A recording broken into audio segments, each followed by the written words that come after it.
Hey guys, y'all know me as Bird of Prey on the Team Fortress 2 trade servers, and this is my very first video, so I figure I would talk about something that I know a lot about, which is trading on Team Fortress 2. Persistence, patience, and politeness, the three keys to trading.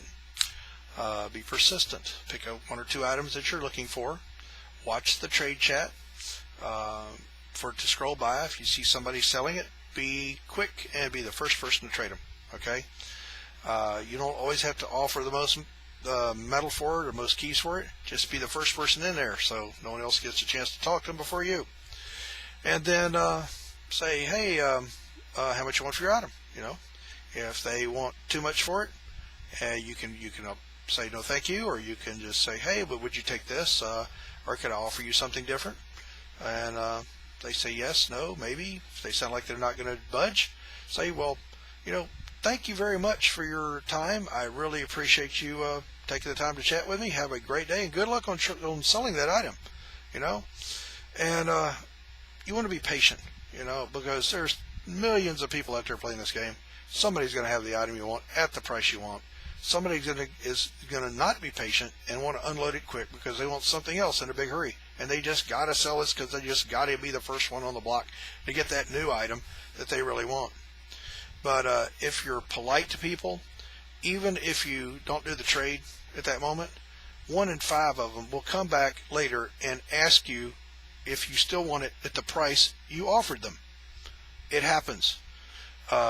People are so shocked because you're polite to them, you know. Well, I would say at least, you know, well over half the people that do trades, I hear so many times they get out of the trade like, well, hey, stupid, you know, so-and-so, you realize what this guy wanted to do to me? He was scamming me here. You do that to somebody, ever do that to me, don't ever come back and trade with me again. I don't even want to talk to you. I don't want you calling me a scammer or a thief or a highballer or something, you know. Just be polite to people, you know. Say thank you very much. Appreciate you taking the time to talk to me. I wish you the best selling that. And believe me, they will notice it. And very often, more than half the time, people will say, hey, Bird, can you put me on your friends list? I'll say, why? I said, because you're a nice person to deal with. They notice it because there's so many people on power trips on the other side of the world that think they can bash you and get away with it. All they're doing is shooting themselves in the foot. Okay? Another idea here. You don't want to buy stuff from the store unless you really have to.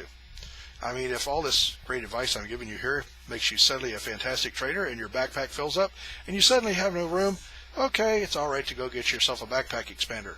But do not buy hats or weapons or things like that. They're instantly considered dirty. They're instantly worth half or far less than half the value that a clean one is. And people just don't want them in trade. Unless they're just for the pure idea of just wearing it around for looks. But most of the people in trade servers are in there to buy and sell and trade for the fun of making profit and building up collections and things like that. And they're not going to want dirty hats or dirty weapons. And you end up, you know, Guadalajara may cost you 1.3 is clean. Well, you can probably buy it for 0.3 if it's dirty. And you already spent, what, a couple of bucks buying the thing from the store. You don't want to spend money on that store. You're just putting more money into Gabe's swimming pool. Okay?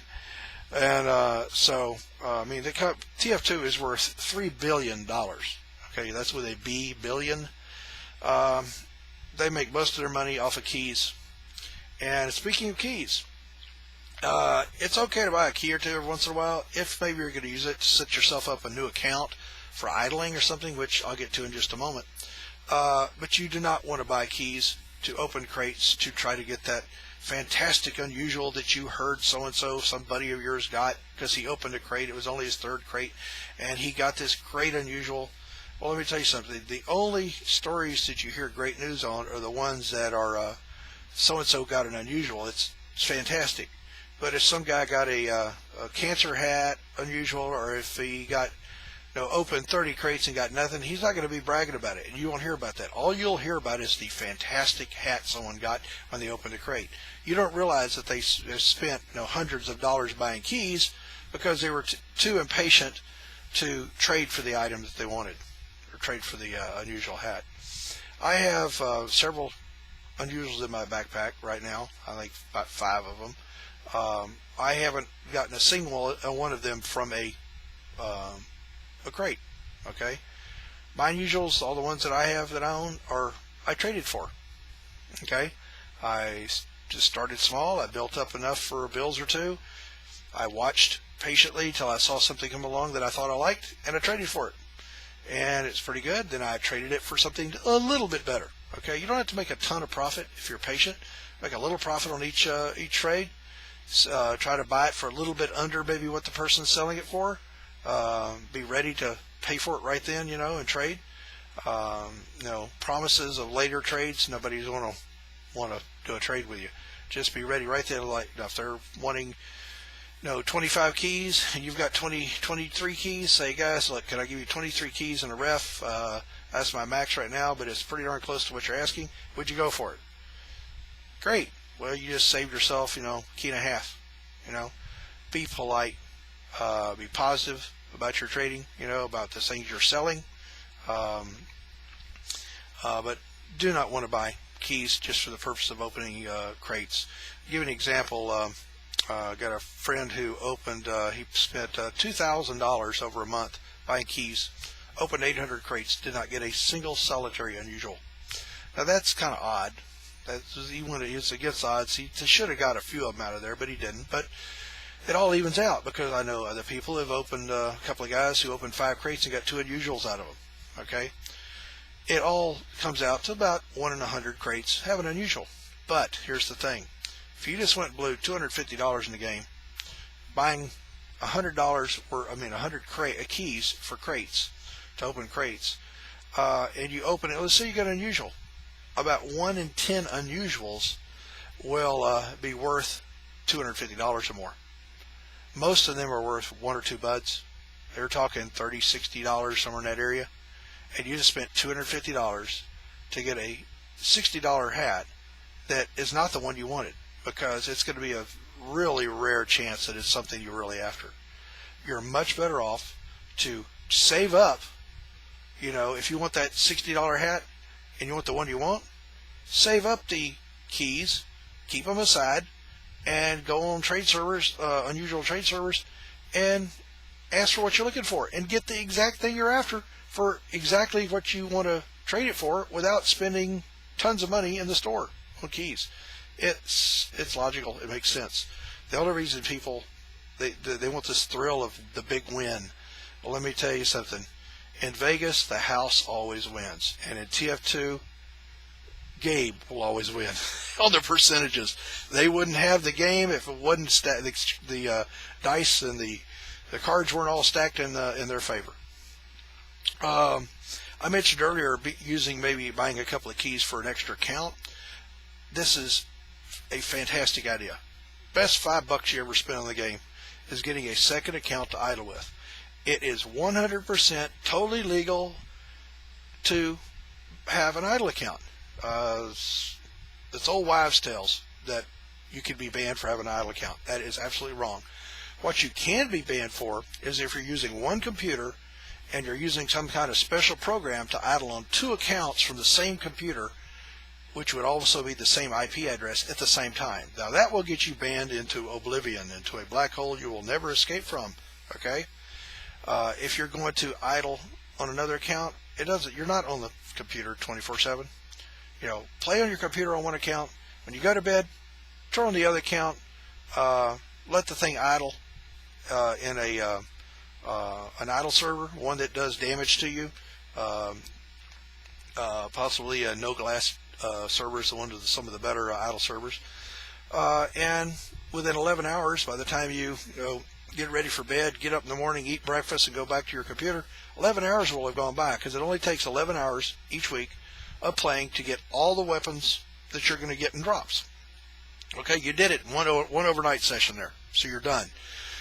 So you've just doubled the amount of items that you're going to be having to work with to make into metal, and who knows, you double your chances of getting a drop hat. That's worth a lot too. Let's see what else here. Scrap making. Okay, Scrap banking is a nice, steady way of making profit. When you scrap bank, do not say, I'm trading a scrap metal for 2 weapons, 2 craftable weapons. No, no, no. You want to give people, get in their brain and give them the most options you can. So what you say is, hey guys, I'll give a scrap metal for any 2 craftable items. Okay? It actually matters when you say that. You're telling people that anything they can come up with in their backpack that they've got, that they're sick and tired of looking at, any 2 of them that are craftable, you know, they can trade you and get a scrap. Instant money. It may be worth more than a scrap, but they don't care. They're tired of looking at that stupid, you know, uncraftable. Then they may do this too. They may also offer you uncraftable hats. But think about it. The cheapest uncraft hat's going to be a reclaimed metal. Okay? So you get a weapon in an uncraftable hat. You just got, somebody gave you 4 scrap in value for 1 scrap. Okay? Even if you turn around and sell that uncraft hat for 2 scrap, you doubled your money already on what you paid, and you still got another weapon to sell. Okay? And you take all those weapons that you make, that you get in your scrap banking. You probably want to do maybe 1 to 2 ref at the most at a time in your scrap banking, and go through them, pick out the few that are the best sellers that you see the most interest in at the moment. Sell those, or no, put them aside for sale, and then take everything else and turn it back into scrap metal. Okay, get a scrap banker. There's I think a TF2's scrap or scraps.com you can go to and convert it that way, and take the metal that you get, go back in once again, take some or whatever much you want of it to do more scrap banking, and eventually by going back and forth with picking out the items that are the best and scrapping the ones you don't need, you can always find a scrap banker, and they're not gonna say just give me this item. They'll say any 2 craftable weapons or whatever they say. Give them 2 that you never could sell. Get your scrap. Start over again. Eventually, you'll be able to work up to stuff that's the better items to sell. The whole time, watch very closely the trade chat, and as you see the trade chat go by, you see something in there that someone is looking for a buying eternal reward. Don't dawdle around. Just immediately trade the person. Okay, then sell it to them for scrap. You know, nobody's going to deny paying a scrap for something. Okay, they'll always give you a scrap for it. Even if you only get a scrap for an item, you only paid a half a scrap for it, and it may sound like a little bit of profit, but you basically doubled your value. Okay, and I easily make a couple of ref to a couple of keys every time I get on, because I'm on for 4 to 6 hours just running around chatting and talking to people. But because in the past I've been very polite to people, they see me, hey Bird, hey, what you got for trade? You know, they want to talk to me. They enjoy chatting with me because I'm polite to them. And when you're polite to someone, they're polite back to you most of the time. Okay, treat people the way you want to be treated. And I know that's pretty much most of the advice I got for you right now. This will kind of for the people that are newer players, but I hope this helps you out, and that's the word from the Bird here. God bless you, and y'all have a fantastic day, and good luck on your trades.